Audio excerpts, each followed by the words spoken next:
episode 130, PR Essential Summit, the Essential Press Release. Welcome to the PR Playbook Podcast, the only podcast giving you actionable skills and advice you need to execute a strategic PR program.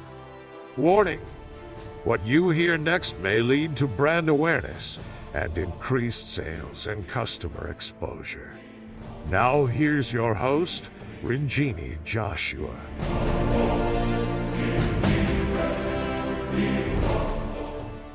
Hey guys, in this awesome segment, I'm joined again for the second year, but with Mickie Kennedy. He's the CEO and co-founder from eReleases. We work with eReleases to distribute on PR Newswire, our press releases all the time. So he kind of walks us through what it takes to build a good press release, what journalists are looking for, how eReleases works a little bit, and their recommendations on how to build a perfect press release. So bring out your notebooks again and your little pen and paper and join us and write down your notes. And if you have any questions, feel free to contact us. We at the Silver Telegram can help you write your press release, or eReleases also offers that. So you should be able to find his information in the show notes. I know they have some kind of deal for first-time users. So yeah, enjoy this episode and thanks for tuning in. Well, hello, everybody, and thank you for joining us today. My name is Megan Alba. I am an account director here at the Silver Telegram. And today for our session, we are talking about the essential press release. And we have with us Mickie Kennedy, who is the founder and president of eReleases. Mickie, before we kick it off, why don't you tell us a little bit about who you are and what eReleases is? Okay, so I am an entrepreneur who started eReleases about 24 years ago, just doing a matchmaking, sending press releases out via email to journalists who had signed up with me to receive press releases. And the market has changed quite a bit in regards to emailing journalists. Now there's the media databases, and journalists are getting deluged with emails and things like that. So it's been a journey. One of the things that's happened over the years is that PR Newswire approached us and said that we should also send our releases through them. And I pointed out that they charge like $1,000 plus to move a national press release, and my clients couldn't afford that. So we went back and forth and carved a solution in which all of our customers do still get a national distribution on the wire, but not having to pay those exorbitant fees. So one of the things that I love personally about eReleases, we've worked with you quite a bit over the years, and you guys really do make it seamless from start to finish.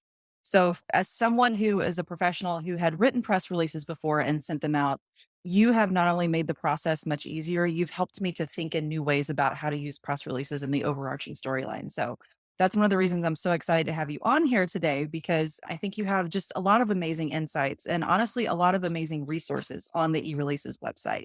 Everything from, help with writing and editing to just thinking through, like I said, the process and templates and different ways you can use different styles of press releases. So let's jump in and talk about what a press release is and is not. And that's actually my first question. So most people here have probably heard the term press release. A lot of people think they know what it is, but what is a press release and when should you use one? Basically, a press release is usually a third-party announcement that you issue to the media or to the public. And it can be simple and straightforward, just like communicating an event. And here's the 4 or 5 bullets as to where it's going to be located and how to register for it. Or it could be a lot more complex, where you're talking about really dynamic changes. If there's an acquisition or merger, you might have a lot of information talking about what will change, what will remain the same, and what synergistic opportunities will be presented as a result of it. I guess the one thing that I know appears in a lot of press releases is a quote. And it's usually the one instance where you can write in the first person and attribute it to someone at the company. And quotes are probably one of the most underutilized resources for sending out a press release, because if you have an amazing quote, a journalist can write a story around it. And, you may not have the bones of a story there, but if the quote is amazing, you can definitely stand the much higher likelihood of getting media pickup. And unfortunately, so many people write quotes as if they're just, just a safe couple of sentences. And I really tell people to spend a lot of time on your headline and your quote, because it's a really great opportunity to really stand out with the media. I think that when our team is working on press releases, and I went back and counted, and I think we did somewhere in the vicinity of 60 to 70 press releases this year total. And I think those are the two things that we probably edit the most in every press release is the headline gets changed 4, 5, 6 times as we're just tweaking it, trying to make it sound the best. And the quote or quotes, sometimes, there are 2 quotes in a press release. And we do a lot of going back and forth on those, what it should say, who it should be attributed to, where it should fall in the press release, how it enhances the flow. So I agree. I think that you can have, the bones of something decent, but the quote can really make it stand out or can just make it kind of blah. So let's dive into what an actual press release looks like and the parts that you need for a press release. I went through PR journalism school.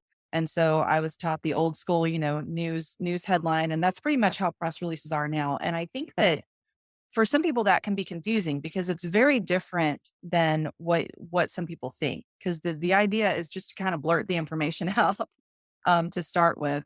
But before that, you've got to have a headline. And I think that, like you said, this is an area where people need to spend more time and maybe don't, because headlines need to be straightforward, but they also need to be compelling.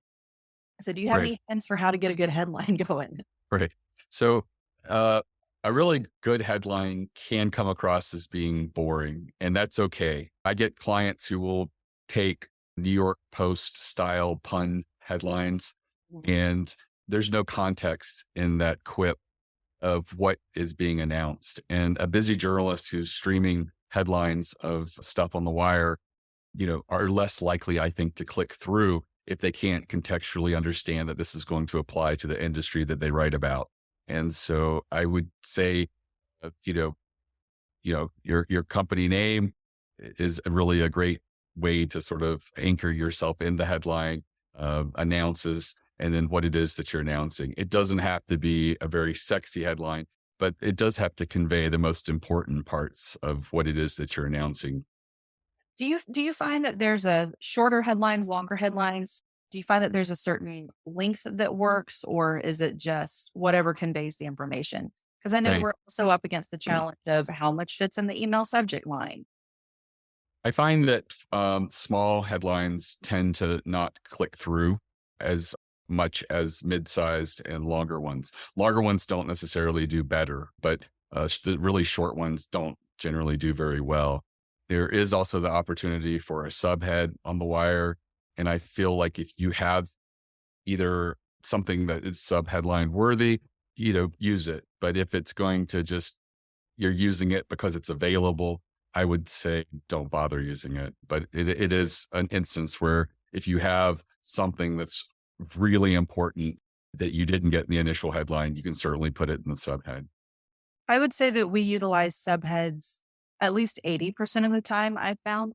And usually it's because maybe it's a smaller company or it's their first time, posting a press release. So we use that to share a little bit more about maybe who they are or what makes them stand out from the competition. But I agree, there have been a few times I have just struggled with the subhead and finally gone, if we're struggling this much, I don't think we need one. Right. At this point. Absolutely.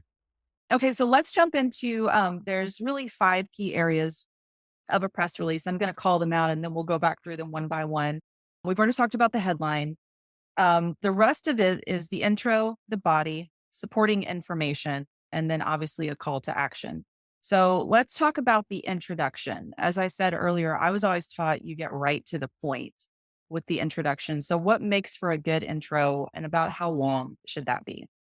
I think it depends on what it is that you're announcing, but I always say try to have an elevator pitch of what your press release is about and try to make that your first sentence, your opening sentence, so that you've really conveyed maximum amount of information in a very limited space. And a journalist can then go on to read more and more in depth or decide that this isn't for them. But, I think that trying to get as much as you can across in that first sentence is really important. And you want to be a little more contextual than you were probably in the headline. I love the way that you put that when you said that a journalist can read the first paragraph and decide if it's for them or not. And I think that's something that we forget often. The point is not for every single person to read it and love it. It's for that to be detailed enough and compelling enough for the right journalist to read it, to get the right kind of coverage. So that's a great point. So we've talked about the introduction. I think the longest, part of every press release is the body, and there's a lot of ways that you can make that information work. But how do you get the journalist to continue reading? What type of information needs to go in the body of a press release?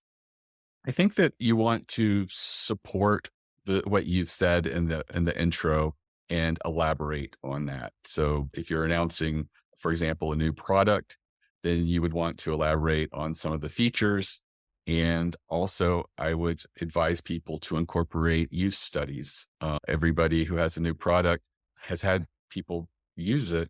What's their experience? Get quotes from them and put into it, because a journalist likes to write a story, and it's hard to write a story if there's just a lot of bullet points of features for a Yeah. product.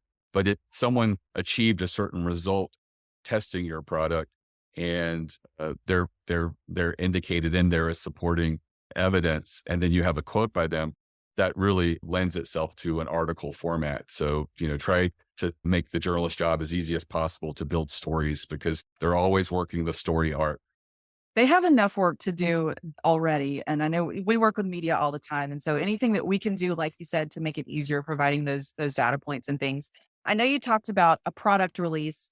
We also have a lot of our clients need to do some sort of like a bench release, new hires or expansions, or we've added someone new to the C-suite, and those tend to be a little more challenging. So when you're doing some of those quote unquote drier press releases, what's the way that you can use the information in the body to really present something more compelling than just, hey, we just hired a new person? Right. I always say, are there numbers or stats that are out there that would fit for this new hire? And they're third party numbers. You don't own them, but if you can utilize them and put them together, you're giving more elements for a journalist to build a story. Like, hey, there's been a 27% increase in HR departments with the challenges of this, that, and the other. And so anything like that can really help them sort of flesh out a story behind just a regular new hire announcement, because most new hire announcements just result in a couple sentences in the trade publication, as well as perhaps your local newspaper or business magazine. So you actually kind of went over into the fourth area that we were looking at, which is supporting information. And so I'm glad that you brought up those third party data and statistics. So what type of information is out there? And I think a lot of people forget about this. They're trying to create all this information on their own, but the internet still exists. There's tons of third party data. What are some of the ones that you find are used the most? And then what do you recommend when because really that third party information is what can be most compelling to a journalist. You're almost like doing their homework for them and pointing them in the right direction. Right. I see a lot of numbers that are used from government sources, SBA, agencies and things like that. But I would challenge you to also look within other places, especially in specific industries. There are trade associations and other people that publish numbers and statistics and things like that. And if you really dig in and find a lot of these numbers and pull them together, you've just created a cheat sheet for the journalist to write an article and be able to have all of that at their availability. So the last thing usually that goes into a press release, and I know I've really struggled with this, how to end one. That's how to end it well. Because a lot of times, if you're looking at journalists and news stories, they just end. But you can't just end a press release. Like there's got to be some sort of call to action. And I think this is where a lot of people get hung up, just visit our website or give us a call. Are there any other compelling calls to action? I know sometimes visit your website is enough, but what are Right. some other ways that people can be a little bit more engaging at the end of the Um, press release?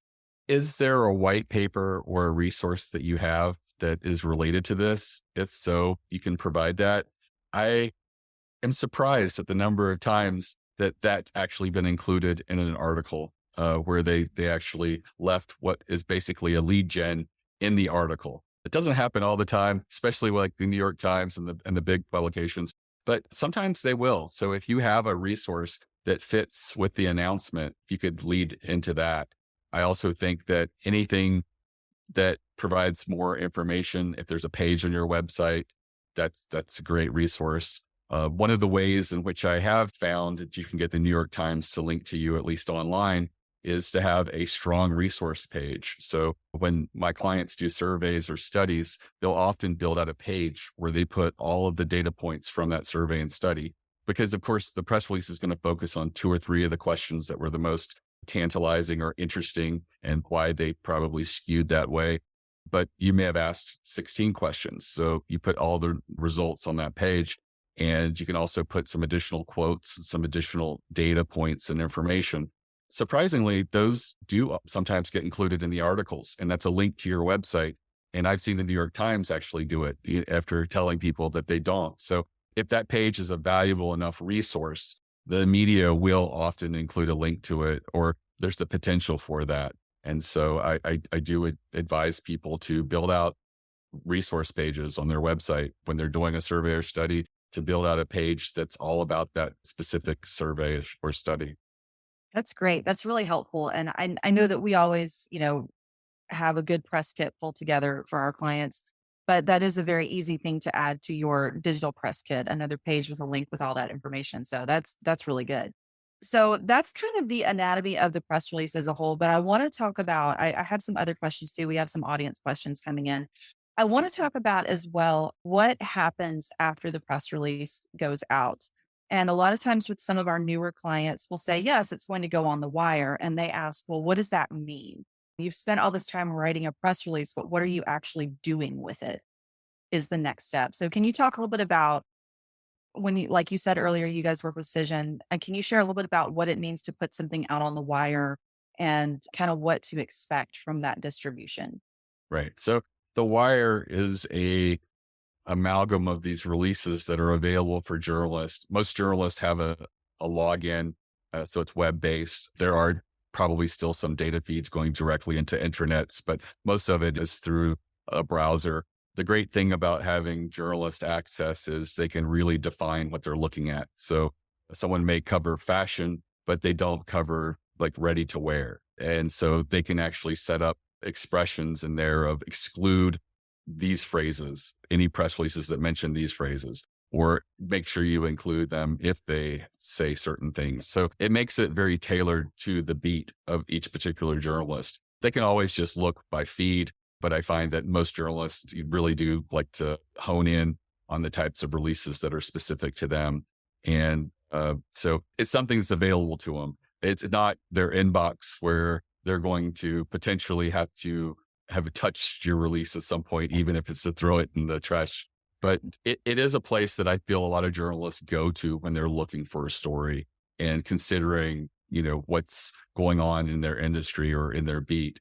And the biggest upside of it is leverage. You can specifically pitch individual journalists, and it takes a bit of work.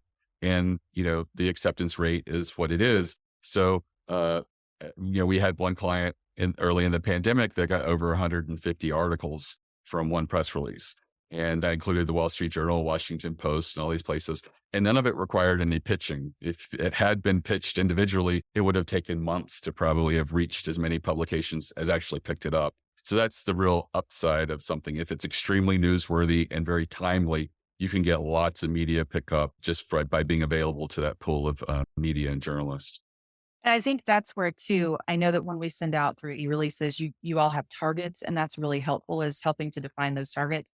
And I find myself oftentimes, even though I've sent out a lot of press releases, when I get to the targets page, I'm clicking through every one just to see, okay, who is included in these target categories. And I really like the way that you guys break it down, because it does help me to think about who it's going to and which groups. And is that also, I'm guessing on the back end, is that how journalists can also kind of narrow things down through those target categories? Correct. Yeah, it gets to align to certain industries and industry feeds as a result of choosing that. And don't get seduced by the size of a particular list. I had one client who had a golf product, and he wanted to go to the business category because he just felt like that was larger than golf. So he sent it out. Nothing happened. we sent it back to golf, and he got 3 golf pickups, but he sold over $400,000 worth of accessories and golf products as a result of reaching those 4 publications. And so he had said, "You were right. There's 2,500 media outlets in the business category and less than 20 in golfing category, but I should have listened to you." And because it's not necessarily the number of people on a particular list, it's, are they the right niche or industry for you? Absolutely. And I think that comes up a lot too in pitching. Yes, everyone wants Wall Street Journal, New York Times, the big ones. But how long are you going to be seen on there? Is it a flash in the pan, or can we get you a smaller publication that's more targeted and it's going to get you drive those sales or drive that customer interest? So we have some really good questions actually coming in, and some of these are tied into some questions that I had also for the rest of our session. So I'm going to kind of weave them in together. The next question was about adding video or video content to press releases. I know that that's an option for a lot of press releases. Are you seeing more video incorporated? And is it something you should do, shouldn't do? What's the use I case of that? I see video being a natural progression of the press release because so much of our media is being consumed in video format, even in social media and TikTok and things like that. So I think that there will be a point where most press releases should have B-roll or video content that would be available for the media to use.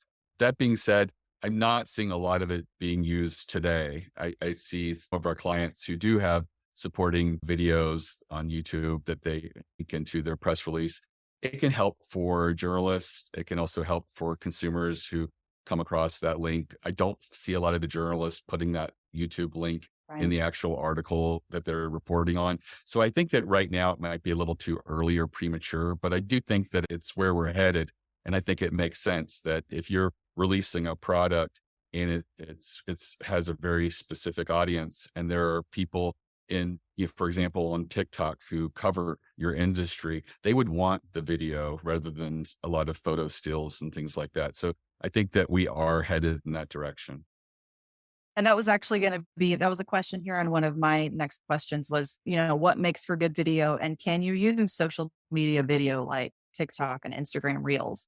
Because you're right, those are becoming more prevalent in stories today. I was just scrolling through one the other day, one of Pentatonics, and the videos embedded directly in the story. It's just some random person's TikTok of Pentatonics singing "Hey Jude" at a Right. concert. And it was a really cool experience and it got picked up. But yeah, just somebody's TikTok is right there embedded in the middle of the article. So even those social media videos, like you don't have to go out and produce a big, fancy, high quality video. If you've got a good product review, you're saying on social media, embed those too. Absolutely. And one of the things that I point out to people is there are social media influencers that are given journalist access at the Newswire. It's so different than 20 years ago when Yes. I would have bloggers come to me and say, I can't get a journalist access to PR Newswire. And I would say, look, this guy has more traffic than the leading trade publication online. You really should accept them. And they, over a period of a few years, started to accept bloggers. But now I was shocked when I found out that there were so many Instagram influencers in the fashion journalist access at the Wire. So they are opening themselves up to media of all different types, not just the standard traditional media, but they do recognize that there are people who are extremely influential on social media. And if they're wanting access, they're giving it to them. So you just mentioned bloggers and influencers. Are there some other ways that you've seen press releases change, especially in the last few years during the pandemic? Have you seen some big changes in the way that press releases are sent and used? I saw, yes, during the pandemic, we did a lot of press releases on people describing where they are. It's sort of like, this is our pivot, or this is what we're doing. We're still open. We're working from home. These are the changes that you'll see as a result of it.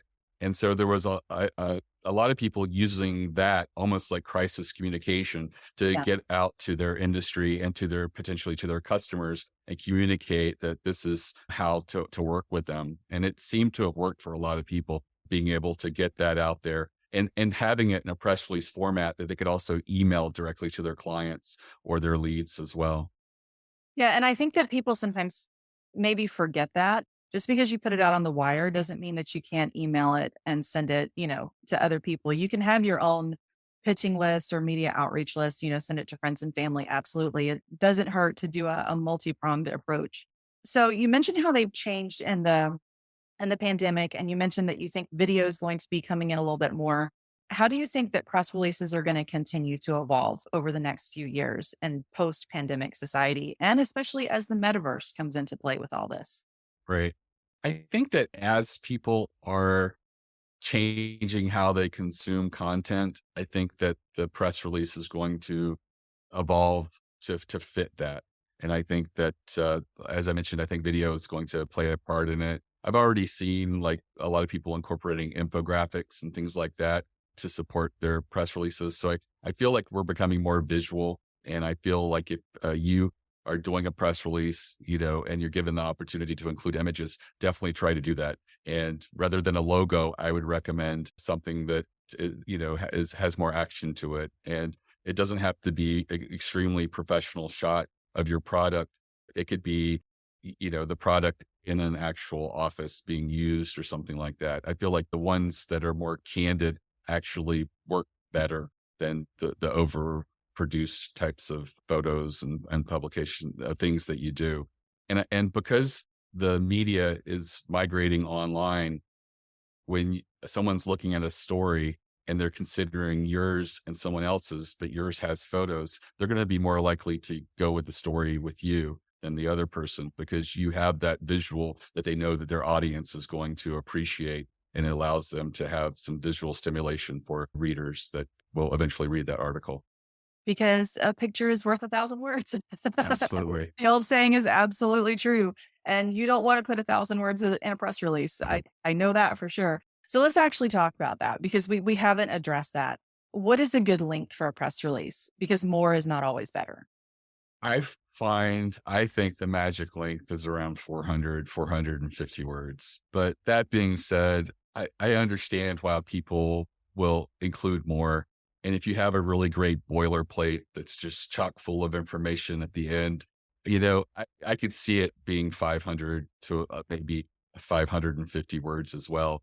But I think that anything getting over that has the potential to be a little too wordy. And there are instances where it makes sense to just include a lot, but those are the exceptions to the rule.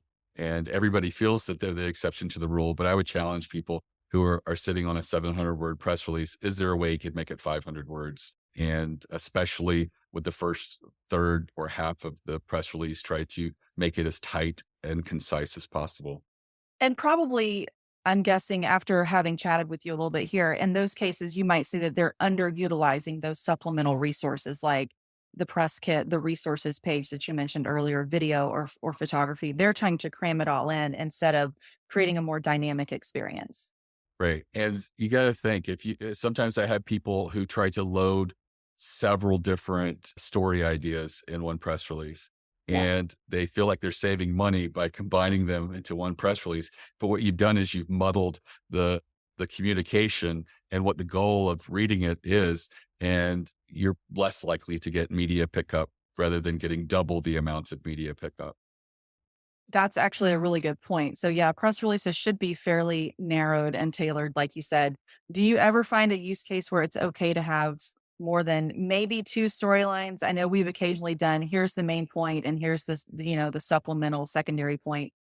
Do you find it gets too muddy after that? Like, let's just I spread them out. do. And that's why when people do a survey or study, I always tell them to try to pick out the two biggest aha moments from But the survey and focus on that. But that being said, if they have a resource page with all the questions there, a journalist will go there and find another story. They'll be like, "Oh, you asked this question, and wow, that many responded." And so sometimes you can take one survey or study and subsequently do two or three different press releases, and each one can have favorable results. Whereas if you tried to combine it with 6 points in one press release, it probably would fail. It would just be too muddied for a coherent thought and process through a release to work. okay, you just actually touched on something that someone else had asked in here, which is good. And it's kind of a two-part question. how many press releases should you send out? And then how often is there a good cadence to sending out a press release? Right. So I work with a lot of startups, and so they're very active and they like to just do. And so I feel like as you have newsworthy announcements, send them out. That may be 2 or 3 in a month and Mhm. then none in a month. But I do also have a lot of clients that are entrepreneurs and small business owners who feel like nothing's really important happened this year. So we did no releases. And I feel like, well, you really need to put your creative head on and dig deep, and sometimes it's finding that external data and numbers to build a story and announce it. Maybe it's you do your own survey and study and send it out and get the results. Find a hook for something. And I challenge my customers to try to do at least 4 a year as a bare minimum. And, I do have some clients that do too many releases. And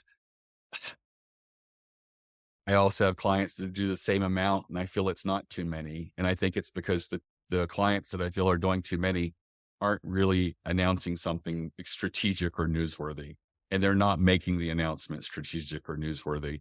And so I feel like as long as you're doing strategic releases, I think it makes sense to do them as often as you can. And I've had clients who've done 3 survey study press releases from one survey or study, and Mhm. each one got 4 to 8 articles, and they all went out within a month, all around the same time. And so I feel like that's not too much. I mean, the results speak for itself as far as the results. So it really is just trying to determine, are you just announcing for the sake of announcing? Some places will announce every new hire that they have, and I Yes. feel like, I cringe a little because I know they're spending good money to go over the wire. And man, if they had been building strategic releases that are a little more important, I know their results would be a lot higher. Okay, so that's actually a good point, and I want to hone in a little bit more on that. When you talk about strategic releases, what are some trends that you're seeing on your end and releases that actually get picked up? Okay. So one I've seen that has worked for a really long time is sort of like building and story arc around your unique selling proposition. What makes you who you are and how you're authentic to the audience. We work with about a third of the people who appear on Shark Tank. They're encouraged to do a press release when their episode airs. And the one thing that I feel most startups do very well, and anybody who's gone through what I call the Shark Tank boot camp, is they have their elevator pitch down. They know how they are different than everybody else in the marketplace. And as a result, they do really well with media. Now, it doesn't hurt that you're on a national TV show. And I imagine some of that pickup is a result of that. But I also think that one of the reasons that they do so well is because they do own their story. They are being authentic, inspirational, sharing obstacles that they've had, being vulnerable. All of that works to build a story because a journalist is trying to build a story, and here you have given them the elements of it. And also realize that journalists don't like to write stories that promote really large, well funded companies. There's advertising for that. They prefer to pick a small company out of obscurity and, act as a curator, sharing it with their audience. See, that's a really good point because how do you leverage those funding announcements? I'm sure that you have a lot of clients who do some sort of funding announcement. And while they can be exciting, it can also be hard sometimes to get coverage because it's like, oh, somebody just got a lot of money. So Mhm. how do you leverage those to be a little bit more exciting and more compelling for the media? I think that it's also an opportunity for that to be the pill and the cheese, and you want to build out the cheese of what it is that you do that's really cool and exciting. Because sometimes you just focus on the financials and you don't mention the fact that, hey, you're the only person in the marketplace doing X, Y, and Z, and you have this fun culture. And so, you know, look at it as areas that you can build out around it and tell your story and get the story in which the financial part is part of that story, but there's so much more. And I think that that makes it much more likely for them to cover a funding story.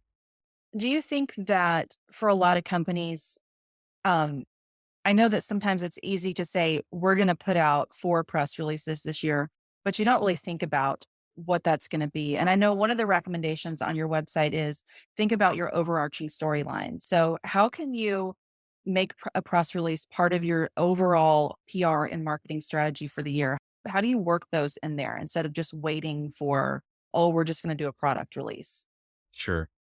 I think that building on strategic moments, whether it's taking third party data and incorporating it, whether it's doing a survey yourself. And I get pushback from clients whenever I mention the survey or study. They're like, oh, it sounds like too much work. You can use Survey Monkey, put 4 questions on each page, 4 pages. If they quit during the survey, you've still got the results. So if they did 2 of the 4 pages, on the last page, put a couple left field odd questions. If you offend them at that point, you still got 75% of the results. And sometimes the fun and quirky stuff that I recommend at the very end is what really works and goes viral with a survey or study. Then my clients get like overwhelmed with who to send it to. Why my audience isn't big enough. Well, there's lots of trade associations, and the smaller and more independent ones will often send a survey to their members, especially if you approach it by saying, I'm doing this survey and I'll be issuing the results over the wire. And I would love to mention you in that press release. The small and independent trade associations get almost no love. And so if this is a marketing opportunity for them, they see it as a win-win. I've had a couple that'll push back and say, could we co-brand the survey? There's no downside to co-branding. It just gives you probably a little more legitimacy. But I feel like being strategic and doing a little more prep work allows you to sort of, build something that is newsworthy, and you're making it so. You just want to make sure you're asking the right questions. What's really relevant right now that, wouldn't be relevant in 6 months. And, we have labor issues and changes of how people coming out of the post-pandemic want to work. And so asking questions relevant to that could be useful. There's some economic uncertainty going forward. Do you plan on spending more or less over the next 2 quarters on your marketing? All of those could be good barometers that people in your industry would want to know right now. So, think about that. Think about other questions, brainstorm.